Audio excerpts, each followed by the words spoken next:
On this Saturday night, a premier's power play to get help. The United States has millions of vaccines in freezers. Manitoba's desperate plea to the American president, circumventing Justin Trudeau.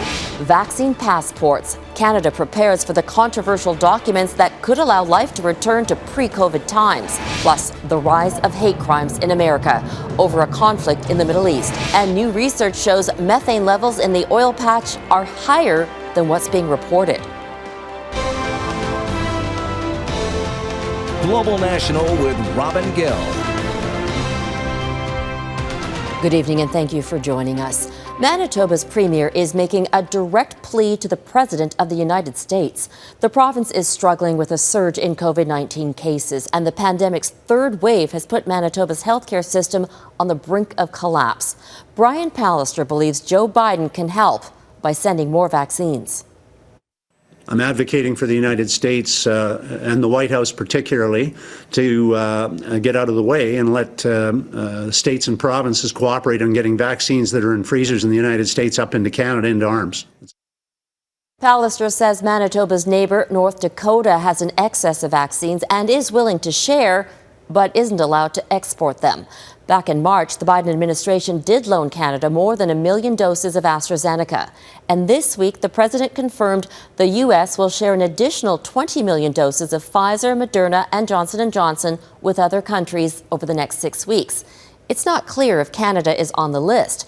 Right now, Manitoba is one of the COVID-19 hotspots in the country. And as Marney Blunt explains, a lack of vaccines is not the only problem facing the province.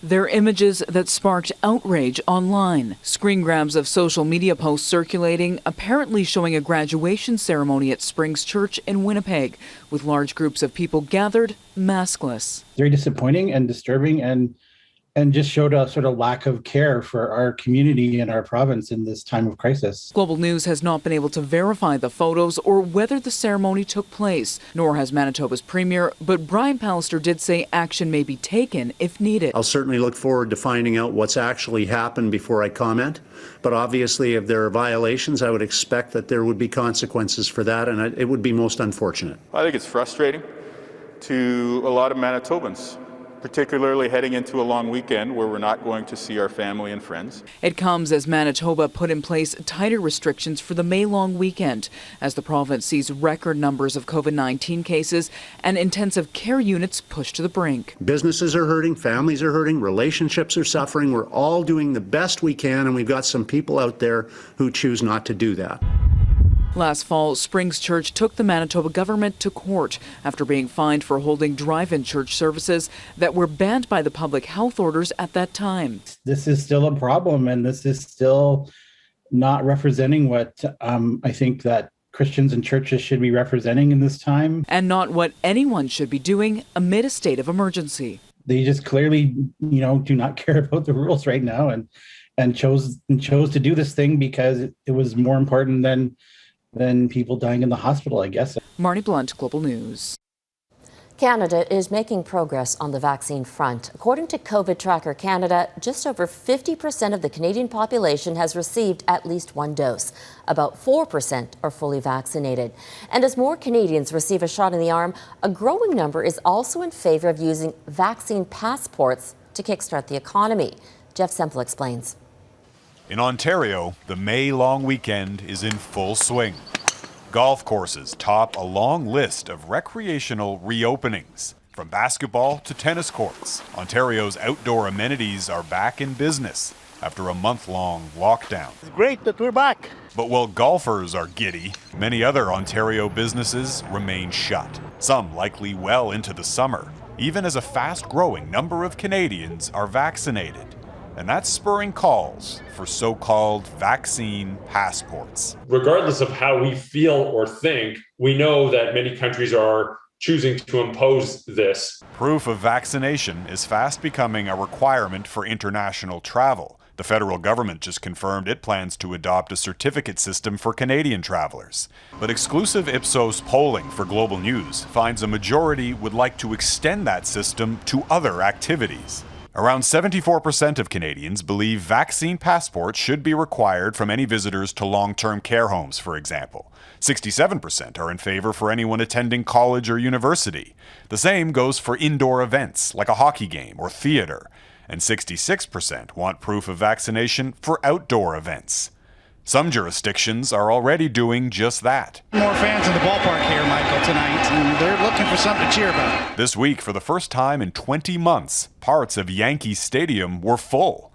The ball game open only to fans who could prove, either with paper or their smartphone, that they're fully vaccinated. I think this is something that we're going to have to figure out as Canadians. Quebec is already moving forward, providing both paper and digital proof of vaccines, and the province says businesses should be able to use these certificates to make their workplaces safer. But in the US and Canada, vaccine passports also face fierce opposition. Concerns over privacy and discrimination, including against those who are medically unable to receive a vaccine. But that has to be balanced against the fact that this is the solution to the global pandemic. And, if we want things to start functioning normally, people need to be vaccinated as part of that.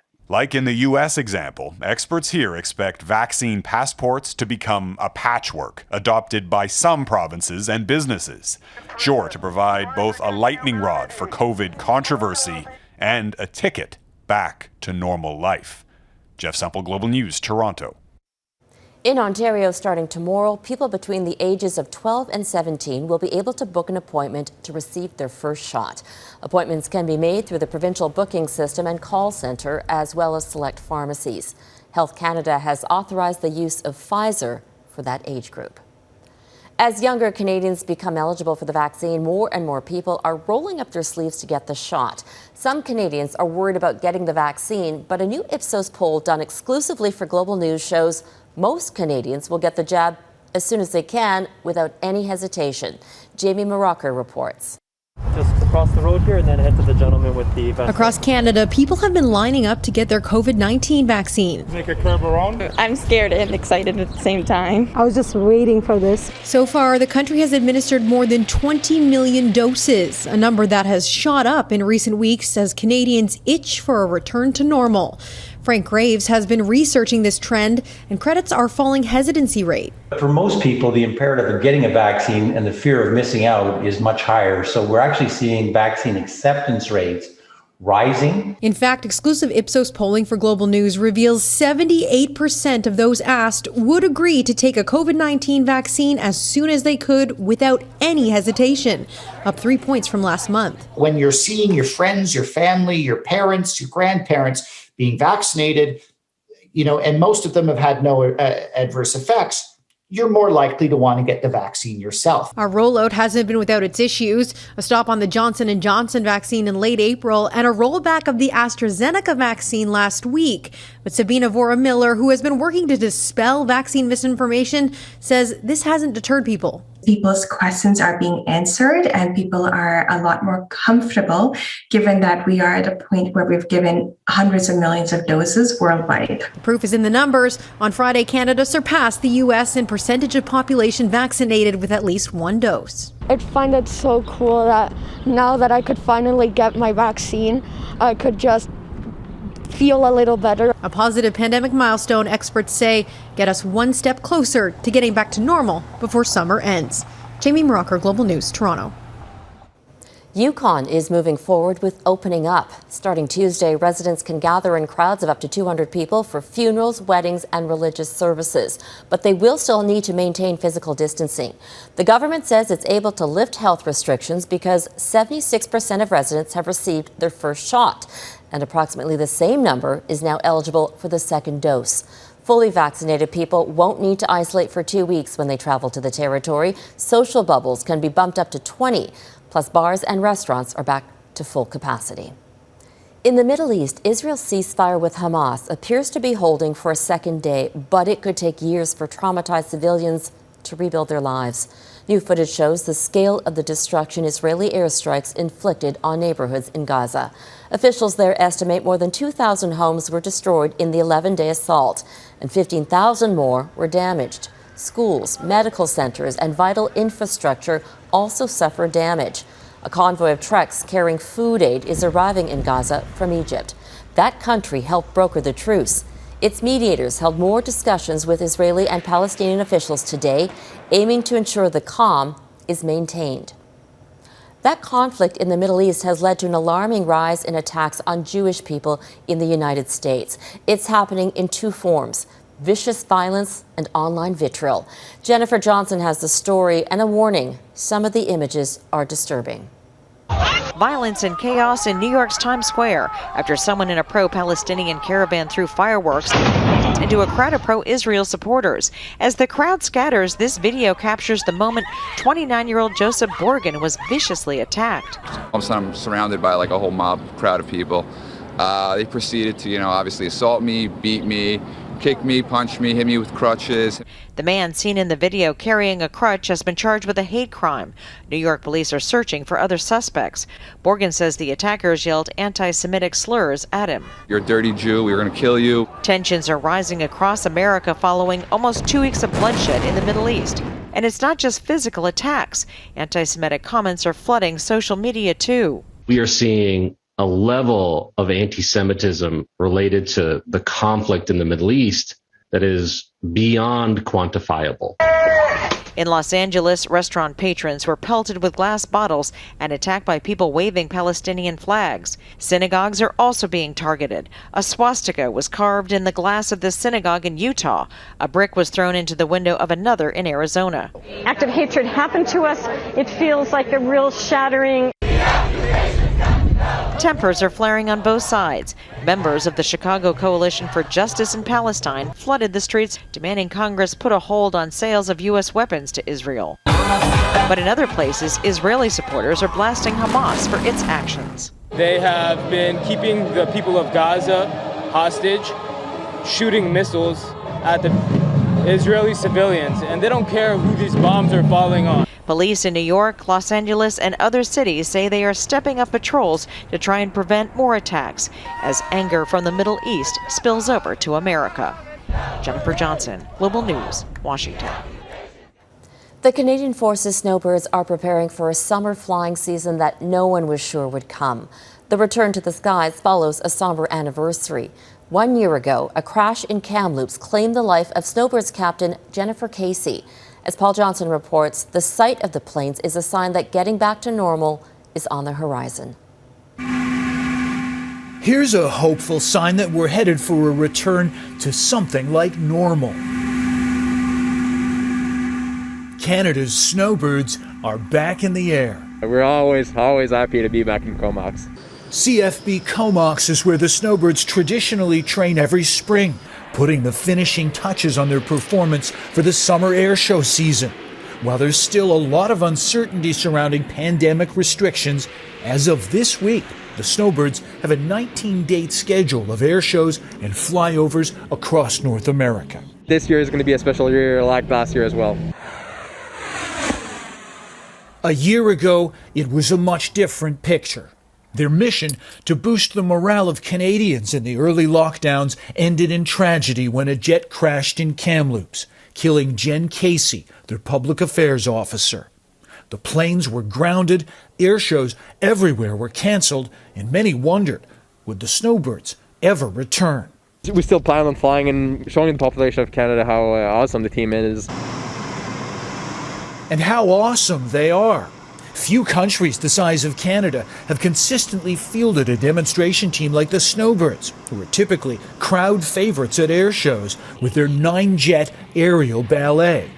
And if that's not an achievement, consider the airplane itself, a Canadian-built jet that they've kept flying for 50 years now. So watch the skies this summer for the return of a national icon. Paul Johnson, Global News. Coming up, is international travel on the horizon? It's the May-long weekend, and so many Canadians are stuck at home. It's been a long year with little to no travel. So when will Ottawa open up the international border? Our Mercedes Stevenson put that question to the Liberal government. Mercedes.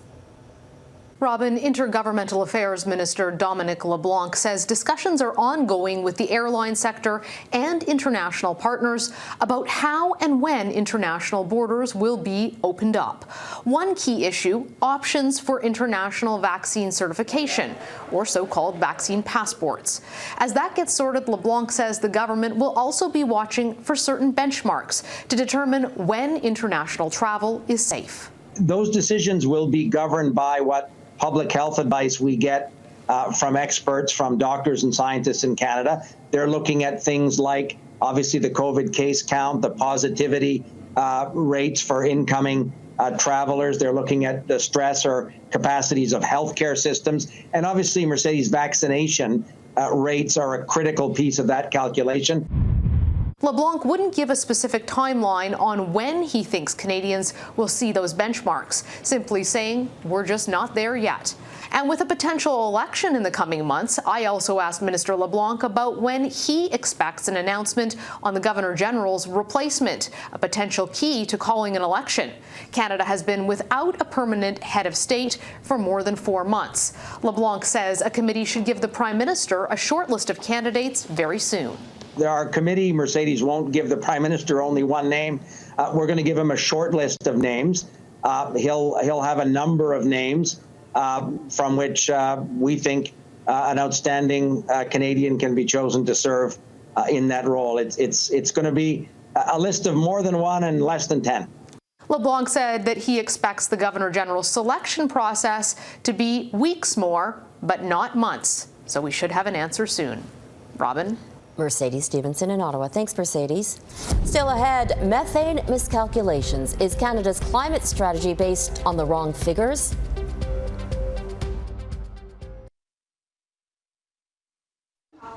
One week after touching down, China's first Mars rover has left its station to explore the planet. This makes China the first country to orbit, land, and rove on Mars in its inaugural mission. It's the second nation after the U.S. to land a rover on the red planet. It's remote-controlled, solar-powered, and set to study the surface and atmosphere of Mars.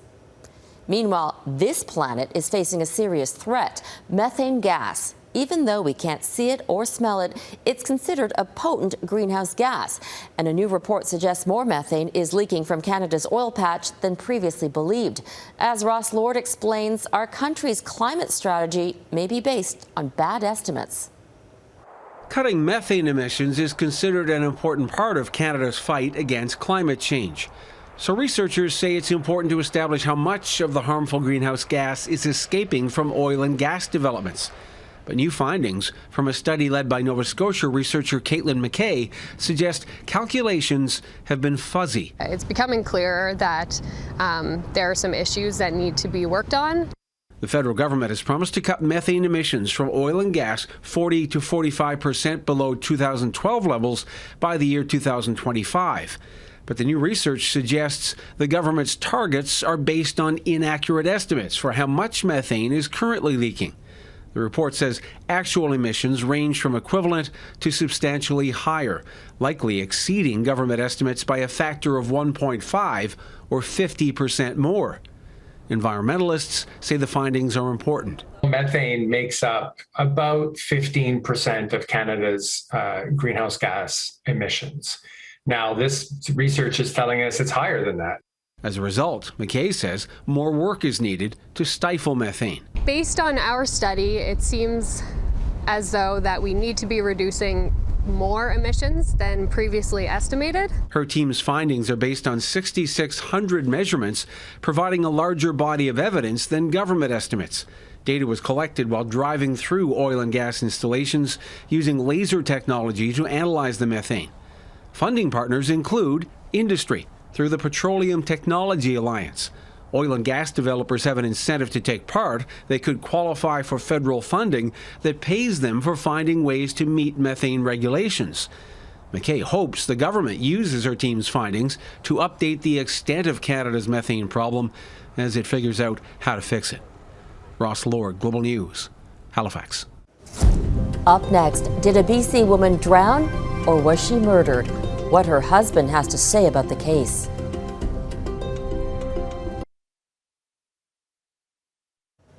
It has been nearly 5 years since a BC woman died while boating with her husband. There have since been a series of dramatic developments, raising questions about whether Arlene Westervelt drowned or was murdered. Global's Jules Knox has been investigating and has an exclusive interview with the victim's husband. Jules? Robin, Bert Westervelt has always claimed that his wife's death was an accident after the couple's canoe tipped and Arlene went missing on June 26, 2016. RCMP pulled her body out of Okanagan Lake the next day and initially believed it was an accident. Since then, it's been one plot twist after another. Finally, in 2019, Bert Westervelt was charged with killing his wife, and then last summer, that charge was suddenly stayed. Now, Bert Westervelt is publicly speaking out for the first time since his wife's death. You saw the case that was built against you. What stood out to you in that? Why would they charge you? That's a good question. That's a good question. I don't know. I still to this day don't know how it got this far. So your story changed in the days that followed Arlene's death. Do you understand why that might raise suspicion? Yes, I do, and you know, apparently that's a large part as to the reason why I was arrested. Did you kill your wife? Sorry? Did you kill your wife? No, God, no. Bert Westervelt wouldn't answer all of our questions on the advice of his lawyer, but he did have lots to say about the case, including the stormy relationship with his in-laws that he believes contributed to his arrest. And we have new details that suggest the investigation into Arlene Westervelt's death may have been doomed from the start. Robin? All right, thanks for that, Jules. And you can watch the full story tonight at 7 p.m. on The New Reality right here on Global. And that is Global National for this Saturday night. I'm Robin Gill. Tonight, Your Canada is a view of the lake in Alberta's Elk Island National Park.